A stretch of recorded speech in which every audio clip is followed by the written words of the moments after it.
जुर्रत कैसे हुई पुलिस भेजने की, जुर्रत कैसे हुई आईनी तकाजा करने की, जुर्रत कैसे हुई वारंट भेजने की। और ये जो जवान बाहर खड़े हैं, तुम्हारा ख्याल में ये क्या करेंगे? ये पुलिस को मारेंगे, इस मुल्क के आइन की ऐसी तैसी करेंगे, इस मुल्क के कानून की ऐसी तैसी करेंगे। और किसी में है बहादुरी, अगर जरूरत तो आए मुझे पकड़े।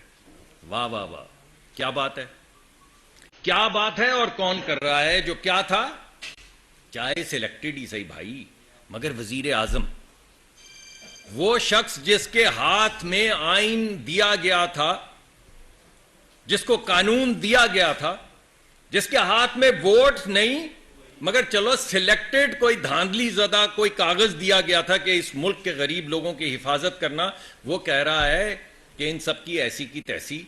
यानी तुम समझते हो जो आइन कानून में लिखा है वो मुझ पे भी लागू होगा। कमाल है यार। और वाकई सोचें अगर, तो कमाल है यार।